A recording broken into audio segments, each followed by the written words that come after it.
अस्सलाम वालेकुम। आज जो है वो हमने nucleophilic substitution reaction of alkyl halide की जो टाइप दूसरी थी, जिसे हमने SN1 रिएक्शन का नाम दिया था, उसको हमने आज डिस्कस करना है। अब देखें, आपके पास जो है SN1 रिएक्शंस का मैंने आपको बताया था कि यहाँ पे S से मुराद आपके पास सब्स्टिट्यूशन है, N से आपके पास न्यूक्लियोफिलिक है, और 1 जो है ये आपके पास इंडिकेट कर रहा है यूनिमालिक्यूलर। अब आपको मैंने बताया था कि आपके पास ये बेसिकली जो है ये आपके पास मालिकुलैरिटी है कि आपके पास जब रेट डिटरमाइनिंग स्टेप जो होता है उसके अंदर जो आपके पास रिएक्टेंट इन्वॉल्व हो रहे होते हैं, ये आप वहाँ से निकालते हो। आप इनके पास जो है इनका क्या है, बड़ा ऑर्डर ऑफ रिएक्शंस भी आप उनको कह सकते हैं कि आपके पास जो रिएक्टेंट रेट डिटरमाइनिंग स्टेप के अंदर इन्वॉल्व हो रहा होता है वो आपके पास उसकी क्या कहलाता है, ऑर्डर ऑफ रिएक्शंस कहलाता है। तो आपके पास यहाँ पे SN1 का ये मतलब है कि न्यूक्लियोफिलिक सब्स्टिट्यूशन यूनिमालिकुलर रिएक्शंस। अब आप देखें SN1 रिएक्शंस के अंदर जो है मैंने आपको एक बात समझाई थी कि आपके पास ये जो SN1 रिएक्शंस होते हैं कि आप देखें ये आपके पास जो है एक अल्काइल हैलाइड है, ठीक हो गया। इस अल्काइल हैलाइड यहाँ पे आपके पास X है। अब ये जो अल्काइल हैलाइड है पड़ा, आपके पास न्यूक्लियोफिलिक सब्स्टिट्यूशन यूनिमालिकुलर रिएक्शंस कब होगा, जब आपके पास जो है न्यूक्लियोफाइल, ये आपके पास क्या है, यहाँ पे एक न्यूक्लियोफाइल है। अब हमने ये बात की थी कि हमारे पास SN2 रिएक्शंस के अंदर आपके पास बॉन्ड ब्रेकिंग आपके पास कहाँ पे होती है, CX बॉन्ड जो है ये आपके पास क्या होगा, यहाँ से ब्रेक होगा, और आपके पास कार्बन न्यूक्लियोफाइल वाला ये जो बॉन्ड है ये आपके पास at a time take place हो रहे हो आपके पास, तो वो आपके पास क्या था, SN2 रिएक्शंस था। यहाँ पे SN1 रिएक्शंस के अंदर हम ये बात करते हैं कि हमारे पास जो है जब आपके पास बॉन्ड ब्रेकिंग और बॉन्ड फॉर्मेशन जो है वो at a time take place ना हो रहे हों, मतलब इसका ये है कि आपके पास यहाँ पे दो स्टेप्स इन्वॉल्व होंगे कि पहले स्टेप के अंदर जो है आपके पास कार्बन X का बॉन्ड क्या होगा, ब्रेक होगा। यहाँ से आपके पास लीविंग ग्रुप जो है यहाँ से क्या कर जाएगा, पहले स्टेप के अंदर लीव कर जाएगा। लीव करने के बाद दूसरे स्टेप के अंदर जो है वो आपके पास न्यूक्लियोफाइल आके इसके ऊपर आके अटैक करेगा और फिर आपके पास जो है वो प्रोडक्ट बन जाएगा। तो जब ऐसे रिएक्शंस हो रहे होते हैं, जब आपके पास जो है वो एक्सटेंट ऑफ बॉन्ड ब्रेकेज जो है वो इक्वल ना हो आपके पास एक्सटेंट ऑफ बॉन्ड फॉर्मेशन के, तो उन रिएक्शंस को आप क्या कहते हो, SN1 रिएक्शंस कहते हो। या दूसरे लफ्ज़ों में आप इसको यूं कह सकते हो कि आपके पास जो है बॉन्ड ब्रेकिंग और बॉन्ड फॉर्मेशन जो है वो आपके पास जो है do not take place simultaneously या एट अ टाइम, तो आपके पास वो रिएक्शंस क्या कहलाते हैं, SN1 रिएक्शंस कहलाते हैं। अब SN1 रिएक्शंस को स्टार्ट करने से पहले जो है वो आपने एक बात को समझना है कि आपके पास जो है SN1 रिएक्शन जो है वो मोस्टली हम जो है वो सॉल्वेंट्स के अंदर जो है उनको कर रहे होते हैं। तो हमारे पास जो है सॉल्वेंट जो होते हैं वो दो तरह के होते हैं।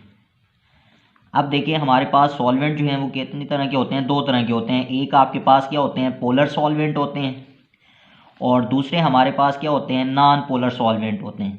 अब आपको पता है कि नॉन पोलर सॉल्वेंट आपके पास ऐसे सॉल्वेंट्स होते हैं जो आपके पास सिमिलर एटम से बने होते हैं, या उनके दरमियान जो इलेक्ट्रोनेगेटिविटी का डिफरेंस होता है वो आपके पास क्या होता है, ज़ीरो होता है, या आपके पास जो है 0.4 तक होता है। तो आप देखें हेक्सेन है, जैसा कि आपके पास हेक्सेन हो गया, फिर उसके बाद आप देखें आपके पास जो है वो साइक्लोहेक्सेन हो गया, फिर इसी तरीके से आप देखें कि आपके पास क्या है, बेंजीन हो गया। तो ये सारे आपके पास क्या हैं पड़े, नॉन पोलर सॉल्वेंट्स हैं पड़े। दूसरे हमारे पास क्या होते हैं, पोलर सॉल्वेंट होते हैं। अब पोलर सॉल्वेंट आपके पास क्या होते हैं कि आपके पास जो है जिनके दरमियान जो हैं पोल्स होंगे, और ये आपके पास क्या है पड़ा, मोस्ट इंपॉर्टेंट है कि आपके पास ये जो पोलर सॉल्वेंट होते हैं इनको हम मज़ीद दो टाइप्स के अंदर क्या करते हैं, डिवाइड करते हैं। अब आपके पास जो पोलर सॉल्वेंट होते हैं, एक को हम क्या कहते हैं, पोलर प्रोटिक सॉल्वेंट, और दूसरे हमारे पास क्या होते हैं, पोलर एप्रोटिक सॉल्वेंट। अब आप देखें आपके पास पोलर प्रोटिक सॉल्वेंट ऐसे सॉल्वेंट्स होते हैं जो गिव हमारे पास हाइड्रोजन, कि हमारे पास जो है पोलर प्रोटिक सॉल्वेंट ऐसे सॉल्वेंट्स होंगे जो हमें हाइड्रोजन आयन जो है वो हमें दे रहे होंगे, और अब पोलर एप्रोटिक सॉल्वेंट जो हैं वो ऐसे हमारे पास सॉल्वेंट्स होते हैं जो हमें हाइड्रोजन जो है वो नहीं दे रहे होते। तो आप देखें इसकी एग्जांपल आपके पास ये आ जाती है कि आपके पास जैसा कि वाटर है, फिर उसके बाद देखें आपके पास वाटर के साथ क्या है पड़ा, आपके पास जो है कोई अल्कोहल है, आपके पास CH3OH है, आपके पास इथाइल अल्कोहल है, आपके पास क्या है, एस्टिक एसिड है, CH3COOH। तो ये सारे आपके पास क्या हैं, पोलर प्रोटिक सॉल्वेंट है। आप देखें आपके पास वाटर जो है इसके पास हाइड्रोजन है, ये आपको हाइड्रोजन डोनेट करता है। फिर इसी तरीके से अल्कोहल भी आपके पास हाइड्रोजन डोनेट करते हैं। इसी तरह एसिड है, ये भी आपके पास हाइड्रोजन जो है वो डोनेट करता है। तो ये आपके पास क्या कहलाते हैं, पोलर प्रोटिक सॉल्वेंट्स कहलाते हैं। दूसरे हमारे पास क्या होते हैं, पोलर ए प्रोटिक सॉल्वेंट होते हैं, जो हमें हाइड्रोजन जो है वो डोनेट नहीं करते। तो इनकी एग्जाम्पल्स अगर आप देखें तो आपके पास जो है वो एस्टिक, आपके पास जो है एसीटोन है CH3, या आपके पास C डबल बॉन्ड हो, और ये आपके पास क्या आ गया CH3।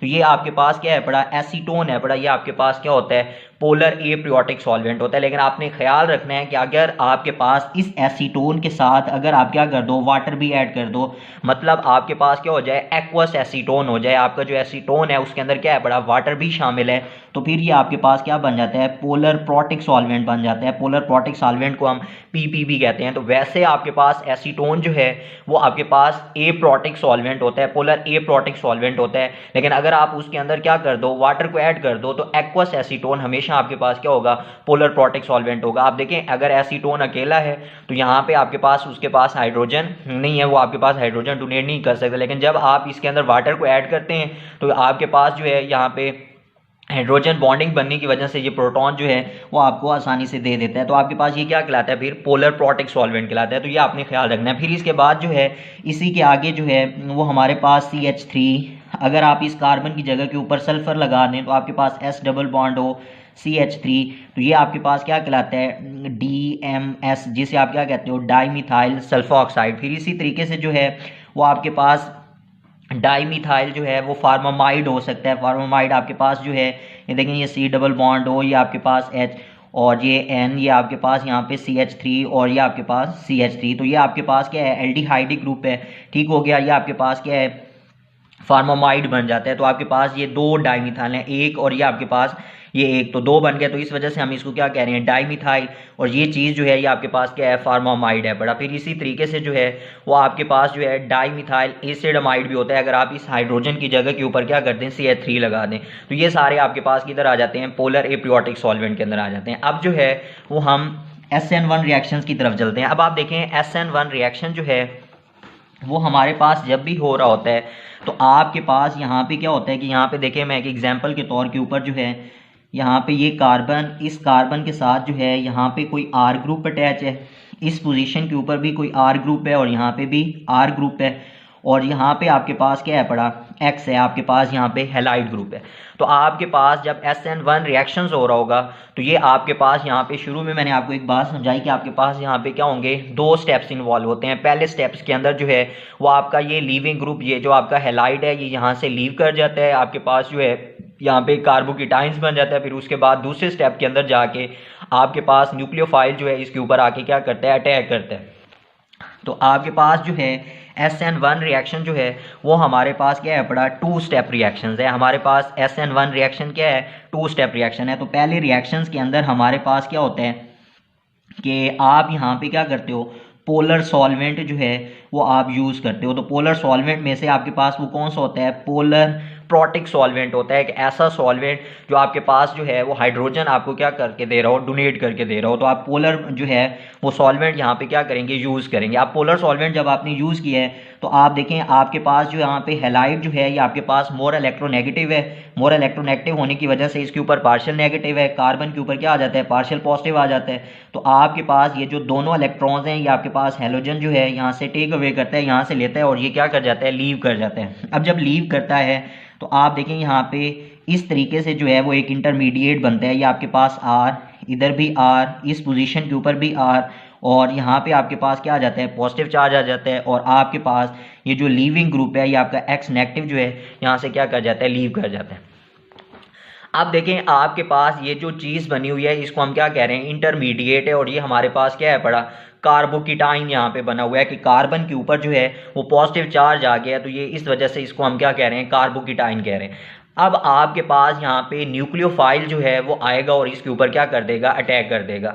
अब आप देखें यहाँ पे आपके पास ये वाला जो रिएक्शन हुआ है ये आपके पास स्लो रिएक्शन हो रहा है। आपके पास ये जो फर्स्ट स्टेप है इस फर्स्ट स्टेप के अंदर जो है वो आपके पास स्लो रिएक्शन हो रहा है, और स्लो रिएक्शन जो होता है वो आपके पास क्या होता है, रेट डिटरमाइनिंग स्टेप होता है। क्या होता है, रेट डिटरमाइनिंग स्टेप। तो रेट डिटरमाइनिंग स्टेप के अंदर अगर आप देखें तो आपके पास यहाँ पे जस्ट आपको अल्काइल हैलाइड नजर आ रहा है, आपका न्यूक्लियोफाइल नजर नहीं आ रहा। कल जब हम SN2 रिएक्शन को डिस्कस कर रहे थे तो वहां पे हमारे पास एट अ टाइम इधर से आपके पास X लीव कर रहा था, उधर से न्यूक्लियोफाइल अटैक कर रहा था। तो आपके पास रेट डिटरमाइनिंग स्टेप के अंदर जो है वो दो चीजें यूज हो रही थी, एक न्यूक्लियोफाइल हो रहा था, एक अल्काइल हैलाइड हो रहा था। तो इस वजह से हमने उसको क्या नाम दिया था, बाई मालिक्यूलर रिएक्शंस का नाम दिया था। यहाँ पे आप देखें आपके पास रेट डिटरमाइनिंग जो स्टेप है आपका स्लो स्टेप है, उसके अंदर जस्ट आपका क्या हो रहा है, अल्काइल हैलाइड यूज हो रहा है। अब जब एक ही अल्काइल हैलाइड आपके रेट डिटरमाइनिंग स्टेप के अंदर यूज हो रहा है तो फिर इस वजह से हम उसको क्या कह रहे हैं, यूनी मालिक्यूलर रिएक्शंस कह रहे हैं। तो इस वजह से हमारे पास SN1 रिएक्शन जो होते हैं वो हमारे पास क्या होते हैं, यूनी मालिक्यूलर रिएक्शंस होते हैं। अच्छा, अब आप देखें दूसरा पॉइंट ये है कि हमारे पास अटैक ऑफ न्यूक्लियोफाइल। अब अटैक ऑफ न्यूक्लियोफाइल जो है वो आपके पास यहाँ पे देखें कि न्यूक्लियोफाइल का जो अटैक है पड़ा, अब यहाँ से लीविंग ग्रुप जो है वो आपके पास क्या कर गया है, लीव कर गया है। आपके पास जो है जब SN2 रिएक्शंस को हम डिस्कस कर रहे थे तो वहाँ पे ऐसी कंडीशन नहीं थी। हमने ये बात की थी कि हमारा न्यूक्लियोफाइल जो है वो बैक साइड से ही आके हमारे पास क्या करेगा, अटैक कर सकता है। इस साइड से वो आपका लीविंग ग्रुप क्या है, बड़ा मौजूद है। तो यहाँ पे ये पॉसिबिलिटी मौजूद है कि आपके पास ये जो न्यूक्लियोफाइल है ये दोनों साइड से आपके पास आके क्या कर सकता है, अटैक कर सकता है। तो आपके पास यहाँ पे जो है जब न्यूक्लियोफाइल अटैक करता है तो हमारे पास जो है वो दो प्रोडक्ट्स बनते हैं। अब वो दो प्रोडक्ट कौन से बनते हैं, यहाँ पे जो है वो बनाता हूँ कि आपके पास जो है ये C ठीक हो गया, आपके पास जो है इस पोजीशन के ऊपर भी R, इस पोजीशन के ऊपर भी R, और यहाँ पे भी R, और ये जो है यहाँ पे आके आपका न्यूक्लियोफाइल क्या हो गया, अटैच हो गया। फिर उसके बाद देखें इसी के साथ दूसरा प्रोडक्ट आपके पास कुछ यूँ बन सकता है कि आपके पास ये C, इस पोजीशन के ऊपर R, इस पोजीशन के ऊपर R, और इस पोजीशन के ऊपर R, और यहाँ पे भी आपके पास क्या आ गया, न्यूक्लियोफाइल आ गया। तो आपके पास न्यूक्लियोफाइल जो है वो दोनों साइड से आपके पास क्या कर सकता है, अटैक कर सकता है। तो आपके पास जो है वहाँ पे जो है इन्वर्टेड मालिक्यूल्स आपको मिला था, लेकिन यहाँ पे जो है वो आपके पास क्या आ रहा है, 50% जो है वो रिटेंशन आ रही है। रिटेंशन का ये मतलब है कि आप देखें आपका X जो है यहाँ पे मौजूद था तो न्यूक्लियोफाइल यहाँ पे आया है, तो 50% आपकी रिटेंशन हो रही है और 50% आपकी क्या हो रही है, इन्वर्जन हो रही है। तो जब ऐसे आपके पास प्रोडक्ट आ रहे होते हैं तो आप इनको क्या कहते हो, रेसिमिक मिक्सचर कहते हो, कि आपके पास जो है वो आधा जो है वो आपके पास 50% जो है वो रिटेंशन वाला है, 50% आपका क्या है पड़ा, इन्वर्टेड है। तो आपके पास जब ऐसे आ रहे हो तो उनको हम क्या कहते हैं, रेसिमिक मिक्सचर्स कहते हैं। या आपके पास रेसिमिक मिक्सचर्स वो होते हैं जो आपके पास जो है जब आप उनको प्लेन पोलराइज लाइस के अंदर जो है आप जब मालिक्यूल्स को उनको रख रहे होते हैं तो आपके पास जो है वो क्लॉकवाइज या फिर एंटी क्लॉकवाइज जो है वो रोटेट करते हैं। तो वहाँ से जो है हमारे पास आता है कि ये क्या है पड़े, हमारे पास रेसिमिक मिक्सचर हैं पड़े। तो आपके पास यहाँ पे ये बात आ गई कि जब हमारे पास यहाँ पे न्यूक्लियोफाइल जो है वो अटैक करेगा तो हमारे पास क्या होगा, 50% इन्वर्टेड होगा, 50% ये वाला इन्वर्टेड है और ये वाला हमारे पास क्या है पड़ा, रिटेन है पड़ा। तो यहाँ पे न्यूक्लियोफाइल जो है वो दोनों साइड से हमारे पास क्या कर सकता है, अटैक कर सकता है। तो हमारे पास जो है पहले स्टेप्स के अंदर जो है जो हमने पहली बात SN1 रिएक्शंस के अंदर देखी है वो ये आई है कि हमारे पास जो है जब आप SN1 रिएक्शंस को कर रहे होंगे तो हमारे पास जो है पहला स्टेप इसका स्लो स्टेप होगा, पोलर सॉल्वेंट को आप यूज़ करेंगे तो हमारे पास इंटरमीडिएट के अंदर क्या बनेगा, कार्बोकीटाइन बनेगा। और कार्बोकीटाइन जब बन जाएगा तो हमारे पास न्यूक्लियोफाइल जो है अब दोनों साइड से क्या कर सकता है, अटैक कर सकता है। तो हमारे पास 50% रिटेन्ड जो है वो हमारे पास प्रोडक्ट बनेगा, 50% हमारे पास क्या होगा, इन्वर्टेड होगा। फिर इसके बाद देखें कि आपके पास ये जो अल्काइल हैलाइड था इसके अंदर अगर आप हाइब्रिडाइजेशन को चेक करें तो आपके पास ये 1, 2, ये आपके पास 3 और ये आपके पास 4। तो आपके पास 4 क्या होता है, sp3 होता है। तो आपके पास जो है इसकी हाइब्रिडाइजेशन क्या थी, sp3 थी, टेट्राहीड्रल इसके पास आपके पास क्या थी, शेप थी। लेकिन जब आप यहाँ पे इंटरमीडिएट के अंदर आते हैं तो आप देखेंगे आपके पास 1, 2, ये आपके पास 3, तो इसकी हाइब्रिडाइजेशन जो है वो आपके पास क्या होती है, sp2 होती है और ये आपके पास क्या होता है, प्लानर शेप के अंदर होता है। तो आपके पास जो है ये आ गया। फिर उसके बाद देखें यहीं पे मैं जो है वो आपको जल्दी से जो है वो कुछ पॉइंट्स जो है मज़ीद रिवाइज आपको करवा दूं कि आप देखें दूसरा पॉइंट इसके अंदर ये आ रहा है, इसी को देखें। जैसे मैंने आपको कहा कि अगर आप जो है इसके अंदर आर्डर ऑफ रिएक्शन को जो है वो चेक करना चाहते हैं कि हमारे पास आर्डर ऑफ रिएक्शन जो है वो SN1 का क्या होता है, तो आप देखें मैंने आपको बताया कि स्लो स्टेप के अंदर जो है वो आपका एक ही रिएक्टेंट इन्वॉल्व हो रहा है और वो आपके पास क्या है, अल्काइल हैलाइड है। तो यही आपका रेट डिटरमाइनिंग स्टेप है बड़ा। तो रेट डिटरमाइनिंग स्टेप के अंदर जो है जस्ट आपका एक रिएक्टेंट इन्वॉल्व हुआ है, तो इस वजह से जो है वो आपके पास इसका आर्डर ऑफ रिएक्शन जो है वो आपके पास क्या होगा, 1 होगा। तो इस वजह से आपके पास SN1 रिएक्शन जो होते हैं वो आपके पास उनका जो आर्डर होता है वो आपके पास क्या होता है, फर्स्ट आर्डर होता है। फिर उसके बाद देखें आपके पास रेट ऑफ रिएक्शन, ठीक हो गया। रेट ऑफ रिएक्शन अगर आप देखें SN1 रिएक्शंस के अंदर, तो ये जो डिपेंड कर रहा है वो आपके पास किस चीज़ के ऊपर कर है, इसी अल्काइल हैलाइड के ऊपर कर है। आपके पास ये जो अल्काइल हैलाइड है आपके पास जो है यहाँ पे क्योंकि CX बॉन्ड की क्या हो रही है, ब्रेकेज हो रही है, इसके अलावा आपके पास रेट डिटरमाइनिंग स्टेप के अंदर जो है वो कोई भी चीज़ इन्वॉल्व नहीं हो रही। तो SN1 रिएक्शंस के अंदर जो आपका रेट ऑफ रिएक्शन होता है वो आपका जो डिपेंड कर रहा होता है वो किसके ऊपर डिपेंड करता है, आपके पास अल्काइल हैलाइड के ऊपर डिपेंड करता है, ठीक हो गया।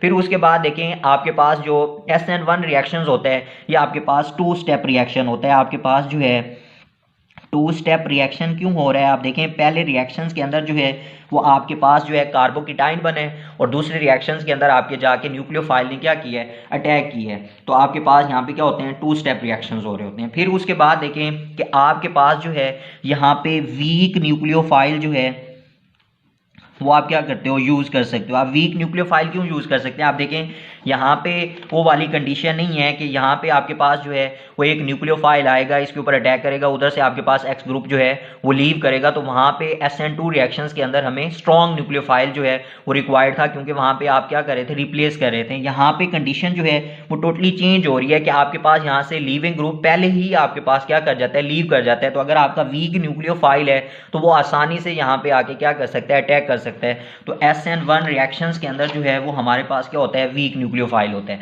फिर उसके बाद देखें यहाँ पे जो है मोस्ट इंपॉर्टेंट बात और लास्ट बात ये आ रही है कि हमारे पास ये जो टर्शरी अल्काइल हैलाइड होते हैं। अब आप देखें टर्शरी आपके पास क्या होता है कि आपके पास जो है मैंने आपको समझाया हुआ है कि ऐसा कार्बन जो फर्दर जो है वो आपके पास 3 कार्बन के साथ क्या हो, अटैच हो। तो आप ये देखें ये आपके पास CH3, ये आपके पास CH3 और ये आपके पास CH3 और यहाँ पे आपके पास क्या आ गया, तो ये आपके पास क्या है पड़ा, टर्शरी अल्काइल हैलाइड है।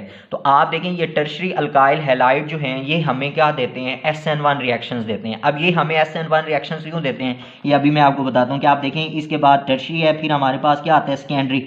तो सेकेंडरी के अंदर आपके पास क्या होता है कि कार्बन जो है वो फर्दर 2 कार्बन के साथ आगे क्या होता है, अटैच होता है। तो वो आपके पास क्या कहलाता है, सेकेंडरी कहलाता है, ठीक हो गया। ये हमारे पास क्या था, टर्शरी, ये हमारे पास सेकेंडरी और एंड के ऊपर जो है वो हमारे पास क्या आता है, प्राइमरी आता है। तो ये हमारे पास जो है वो CH2 और ये हमारे पास क्या आ गया, CH3। तो ये हमारे पास क्या आ गया, प्राइमरी आ गया। अब आप देखें कि आपके पास जो है SN1 रिएक्शंस के अंदर ये हो रहा है कि स्लो स्टेप के अंदर जब आपका ये वाला CX बॉन्ड जो है यहाँ से ब्रेक होता है तो हमारे पास क्या बनते हैं, कार्बोकेटाइंस बनते हैं। तो आप देखें यहाँ पे कार्बन के ऊपर जो है वो पॉजिटिव चार्ज आ गया, इधर आपके पास यहाँ पे आएगा जब ये वाला बॉन्ड ब्रेक होगा, और यहाँ पे आपके पास यहाँ पे आएगा तो ये इस पोजीशन के ऊपर क्या आएगा, पॉजिटिव चार्ज आएगा। तो इसका ये मतलब हुआ कि आपके पास ये टर्शरी कार्बोकेटाइन बना, ये सेकेंडरी बना और ये हमारे पास क्या बना, प्राइमरी कार्बोकेटाइन बना। अब आप देखें आपके पास ये जो टर्शरी कार्बोकेटाइन होता है ये हमारे पास क्या होता है, मोस्ट स्टेबल होता है।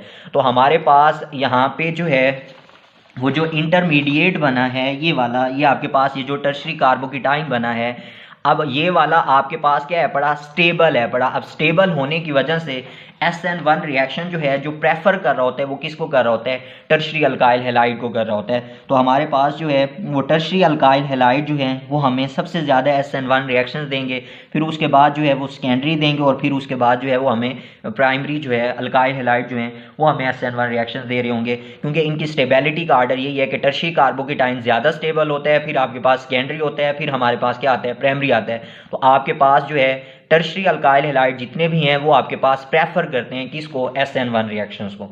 तो ये आपने इसके अंदर जो है वो बातें याद रखनी हैं।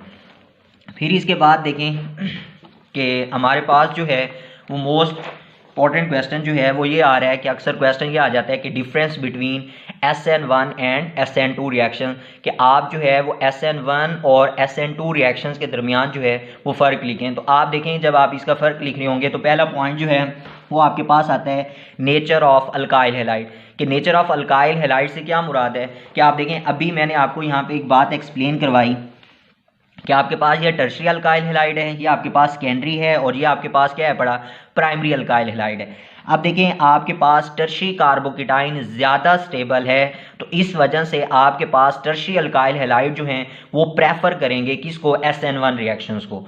अब SN1 रिएक्शंस को क्यों प्रेफर करें, क्योंकि हमारे पास क्या है, टर्शियरी कार्बोकेटाइन ज़्यादा स्टेबल होता है, वो आपके पास जो है जल्दी जो है वो हमें SN1 रिएक्शंस देगा। तो आपके पास यहाँ पे नेचर ऑफ अल्काइल हैलाइड का यूँ हो गया कि टर्शियरी जो अल्काइल हैलाइड है वो हमें सबसे जो है वो जल्दी जो है SN1 रिएक्शंस देंगे, फिर उसके बाद जो है वो हमारे पास सेकेंडरी अल्काइल हैलाइड आएंगे, और फिर हमारे पास क्या आएंगे, प्राइमरी अल्काइल हैलाइड आएंगे। ठीक हो गया। अब SN2 रिएक्शंस के अंदर जब हम जाते हैं तो SN2 रिएक्शंस के अंदर हम ये बात करते हैं कि हमारे पास जो है वो बॉन्ड ब्रेकेज और बॉन्ड फॉर्मेशन जो है वो हमारे पास at a time take place हो रही होती है। इधर से आपके पास जो है वो न्यूक्लियोफाइल जो है वो आके इसके कार्बन के ऊपर अटैक करेगा, और यहाँ से जो X है वो क्या कर रहा होगा, लीव कर रहा होगा। तो ये क्या कहलाते हैं, SN2 रिएक्शंस कहलाते हैं। अब आप देखें कि अगर आपके पास टर्शियरी अल्काइल हैलाइड है तो आपके पास ये X है, इस पोजीशन से जब आपका न्यूक्लियोफाइल आके इस कार्बन इलेक्ट्रोफाइल, ये जो आपके पास इलेक्ट्रॉन डेफिशिएंट कार्बन है, इसके ऊपर आके अटैक करेगा, तो अगर वो आपका टर्शियरी अल्काइल हैलाइड है तो यहाँ पे आपके पास क्या है पड़े, बल्कि ग्रुप मौजूद हैं, तो आपके पास इतना आसानी से जो है वो न्यूक्लियोफाइल यहाँ पे आके अटैक नहीं कर सकता, क्योंकि आपके पास यहाँ पे क्या है, बल्कि ग्रुप्स मौजूद हैं। तो इतने आसानी से टर्शियरी अल्काइल हैलाइड के ऊपर जो है वो न्यूक्लियोफाइल अटैक नहीं कर पा रहा होता। तो इस वजह से जो है वो SN2 रिएक्शन जो होता है वो हमारे पास टर्शियरी अल्काइल हैलाइड जो है वो इतना तेजी से हमें नहीं दे रहे होते। फिर यहाँ पे देखें तो जब आपके पास आपका न्यूक्लियोफाइल आएगा तो यहाँ पे दो बल्कि ग्रुप हैं, और यहाँ पे आपके पास क्या है, जस्ट एक आ रहा है, तो यहाँ आसानी से आके आपके पास न्यूक्लियोफाइल जो है वो इस कार्बन के ऊपर अटैक कर सकता है। तो आपके पास जब SN2 रिएक्शंस के अंदर जाते हैं तो यहाँ पे नेचर ऑफ अल्काइल हैलाइड जो है वो हमारे पास चेंज हो जाती है, और वो ये होती है कि प्राइमरी अल्काइल हैलाइड जो है वो हमें SN2 रिएक्शंस दे रहे होते हैं, फिर हमारे पास क्या देते हैं, सेकेंडरी देते हैं, और फिर हमारे पास क्या आता है, टर्शियरी आता है। तो ये आपने इसका आर्डर जो है वो याद कर लेना है, इनको मैंने एक्सप्लेन कर दिया। फिर उसके बाद देखें नेचर ऑफ न्यूक्लियोफाइल। तो नेचर ऑफ न्यूक्लियोफाइल का ये मतलब है कि आप न्यूक्लियोफाइल जो यूज़ कर रहे हो उसकी आपके पास नेचर क्या है बड़ी। तो आप देखें नेचर ऑफ न्यूक्लियोफाइल के अंदर जो है वो ये बात आ रही है कि SN1 रिएक्शंस के अंदर अगर आपके पास वीक न्यूक्लियोफाइल भी है तो फिर भी आपके पास रिएक्शन जो है वो हो जाएगा, क्योंकि आपके पास न्यूक्लियोफाइल का इतना ज़्यादा किरदार नहीं है। क्योंकि आपके पास जो है यहाँ पे सबसे पहले क्या हो रहा है कि आपके पास जो है यहाँ पे पोलर सॉल्वेंट को जब आप यूज़ करते हैं तो यहाँ पे आपका कार्बोकेटाइन बन रहा है, कार्बोकेटाइन बनने के बाद जाके आपका न्यूक्लियोफाइल क्या कर रहा है, अटैक कर रहा है। तो यहाँ पे आपके पास क्या हो सकता है, वीक न्यूक्लियोफाइल जो है वो आप यूज़ कर सकते हैं। लेकिन SN2 रिएक्शंस के अंदर आपके पास न्यूक्लियोफाइल जो होता है वो आपके पास क्या होता है, स्ट्रॉन्ग न्यूक्लियोफाइल होता है। तो आपके पास यहाँ पे क्या हो रहा होता है, उधर से आपका न्यूक्लियोफाइल अटैक कर रहा होता है, उधर से आपके पास लीविंग ग्रुप जो है वो क्या कर रहा होता है, लीव कर रहा होता है। तो आपके पास यहाँ पे क्या होता है, SN2 रिएक्शंस के अंदर आपको स्ट्रॉन्ग न्यूक्लियोफाइल जो है वो ज़रूरत होता है। फिर उसके बाद देखें आप इसी के अंदर जो है वो यूज़ कर सकते हैं कि आपके पास वीक न्यूक्लियोफाइल जब आप यूज़ कर रहे हैं तो आपके पास SN1 रिएक्शंस के अंदर क्या होता है, पोलर प्रोटिक सॉल्वेंट जो है वो आप क्या कर रहे होते हो, यूज़ कर रहे होते हो। तो ये बात भी आपने याद रखनी है, मैंने शुरू में आपको जो है SN1 रिएक्शंस के अंदर एक्सप्लेन कर दिया है कि हमारे पास पोलर प्रोटिक सॉल्वेंट क्या होते हैं। फिर उसके बाद देखें स्ट्रॉन्ग न्यूक्लियोफाइल जब आप यहाँ पे यूज़ कर रहे होते हैं तो यहाँ पे आपके पास जो है वो पोलर एप्रोटिक सॉल्वेंट जो है वो आप यहाँ पे क्या कर रहे होते हैं, यूज़ कर रहे होते हैं। तो आपके पास SN1 रिएक्शंस के अंदर पोलर प्रोटिक सॉल्वेंट यूज़ करते हैं हम, SN2 रिएक्शंस के अंदर हम क्या करते हैं, पोलर एप्रियोटिक सॉल्वेंट जो है वो हम यूज़ कर रहे होते हैं। फिर उसके बाद जो पॉइंट आ रहा है वो हमारे पास ये आ रहा है कि rate of reaction. Rate of reactions के अंदर अगर हम देखें तो हमारे पास SN1 रिएक्शंस के अंदर जो रेट ऑफ रिएक्शन है वो जस्ट डिपेंड करता है किस चीज़ के ऊपर, हमारे पास अल्काइल हैलाइड के ऊपर, क्योंकि हमारे पास जो है वो रेट डिटरमाइनिंग स्टेप जो है, स्लो स्टेप है, उसके अंदर जस्ट जो है वो अल्काइल हैलाइड ही इन्वॉल्व हो रहे होते हैं। लेकिन जब आप SN2 रिएक्शंस की बात करते हैं तो यहाँ पे रेट ऑफ रिएक्शन जो है वो डिपेंड कर रहा होता है किसके ऊपर, न्यूक्लियोफाइल के ऊपर, और साथ में हमारे पास किस चीज़ के ऊपर, अल्काइल हैलाइड के ऊपर। क्योंकि आपके पास रेट डिटरमाइनिंग स्टेप के अंदर न्यूक्लियोफाइल भी इन्वॉल्व हो रहा होता है, और हमारे पास अल्काइल हैलाइड जो हमारा सबस्ट्रेट मॉलिक्यूल है जिसके ऊपर न्यूक्लियोफाइल आके क्या कर रहा होता है, अटैक कर रहा होता है, तो वो भी आपके पास क्या हो रहा होता है, साथ में यूज हो रहा होता है। तो यहाँ पे rate of reaction SN1 reactions के अंदर अल्काइल हैलाइड के ऊपर डिपेंड करता है, जबकि SN2 रिएक्शंस के अंदर न्यूक्लियोफाइल के ऊपर भी डिपेंड करता है और अल्काइल हैलाइड के ऊपर भी क्या करता है, डिपेंड करता है। फिर उसके बाद देखें आर्डर ऑफ रिएक्शन। तो ऑर्डर ऑफ रिएक्शन के अंदर देखें तो SN1 रिएक्शन जो है इसका आपके पास क्या होता है, फर्स्ट ऑर्डर होता है। अब फर्स्ट ऑर्डर क्यों होता है, क्योंकि आपके पास रेट डिटरमाइनिंग स्टेप जो है उसके अंदर एक ही रिएक्टेंट इन्वॉल्व हो रहा है और वो आपके पास क्या है बड़ा, ये अल्काइल हैलाइड है। तो यहाँ पे आपके पास इसकी पावर 1 है, तो इसी वजह से जो है आपके पास इसका रिएक्शन क्या होता है, फर्स्ट ऑर्डर रिएक्शन होता है। फिर उसके बाद देखें आपके पास इस केस के अंदर आए तो आपके पास जो है रेट डिटरमाइनिंग स्टेप के अंदर न्यूक्लियोफाइल भी यूज हो रहा है, आपके पास अल्काइल हैलाइड भी हो रहा है, तो 1 + 1 जो है वो आपके पास क्या बन जाता है 2। तो आपके पास SN रिएक्शन जो होते हैं वो आपके पास क्या होते हैं, सेकेंड ऑर्डर रिएक्शन जो है वो शो करवा रहे होते हैं। फिर उसके बाद देखें आपके पास जो है SN1 रिएक्शन जो है वो आपके पास क्या होता है, यूनिमालिक्यूलर रिएक्शन होता है। आपके पास क्या होता है, यूनिमालिक्यूलर रिएक्शन होता है। अब यूनिमालिक्यूलर रिएक्शन क्यों होता है, दोबारा वही बात आ रही है कि यहाँ पे रेट डिटरमाइनिंग स्टेप के अंदर क्या हो रहा होता है, एक ही आपके पास जो है वो रिएक्टेंट इन्वॉल्व हो रहा होता है आपके पास जो है। तो इस वजह से हम इसको क्या कहते हैं, यूनिमालिक्यूलर रिएक्शंस कहते हैं। और ये हमारे पास क्या होते हैं, बाई मालिक्यूलर रिएक्शंस होते हैं। तो आपके पास जो है बाई मालिक्यूलर, बाई का मतलब होता है 2, तो आपके पास यहाँ पे क्या हो रहा होता है, बाई मालिक्यूलर रिएक्शंस इन्वॉल्व हो रहे हैं। फिर उसके बाद देखें कि आपके पास जो है SN1 रिएक्शंस के अंदर हमारे पास ये वाला जो रिएक्शन है ये हमारे पास 2 स्टेप रिएक्शन है। यहाँ पे 2 स्टेप इन्वॉल्व हो होते हैं। पहले स्टेप के अंदर जो है वो हमारे पास बॉन्ड जो है वो ब्रेक होता है, फिर आपके पास इंटरमीडिएट कार्बोकेटाइन बनता है, फिर जाके आपके पास न्यूक्लियोफाइल क्या करता है, अटैक करता है। फिर उसके बाद जो है SN2 रिएक्शंस के अंदर देखें तो ये हमारे पास क्या होता है, सिंगल स्टेप रिएक्शन होता है। एक ही स्टेप के अंदर आपका बॉन्ड भी ब्रेक हो रहा होता है और उधर से न्यूक्लियोफाइल भी क्या कर रहा होता है, अटैक कर रहा होता है। तो आपके पास जो है इसका ये भी डिफरेंस आप इसके अंदर लिख सकते हैं। फिर मजीद और डिफरेंस आप इसके अंदर ये लिख सकते हैं कि हमारे पास जो है न्यूक्लियोफाइल SN1 रिएक्शंस के अंदर जो है वो दोनों साइड से क्या कर सकता है, अटैक कर सकते हैं। और हमें जो प्रोडक्ट मिल रहा होता है वो हमारे पास क्या आता है, रेसमिक मिक्सचर आता है। 50% रिटेन होता है, 50% हमारे पास क्या आता है, इन्वर्टेड आता है। लेकिन जब हम SN2 रिएक्शंस की बात करते हैं तो यहाँ पे न्यूक्लियोफाइल जो है वो जस्ट बैकवर्ड साइड से ही क्या कर सकता है, अटैक कर सकता है। और हमारे पास जो है यहाँ पे 100% जो है वो इन्वर्टेड हमें प्रोडक्ट मिल रहा होता है। और हमारे पास जो है ये जितने भी हमने डिफरेंस किए हैं ये आपके पास सारे जो है वो हमने डिटेल से डिस्कस किए हैं। तो जब ये आपके पास डिफरेंस वाला क्वेश्चन आ जाए तो फिर आपने जो है इसके अंदर ये वाले क्वेश्चन जो हैं वो कर लेना है। तो आपके पास जो है ये हमारे पास न्यूक्लियोफिलिक सब्स्टिट्यूशन रिएक्शन जो हैं अल्काइल हैलाइड के वो एंड हो गए हैं। तो फिर नेक्स्ट जो है इसकी हमने जो अल्काइल हैलाइड की दूसरी टाइप थी जिसे हमने एलिमिनेशन रिएक्शंस का कहा था, तो उसके बारे में जो है वो फिर हम नेक्स्ट डिस्कस करेंगे।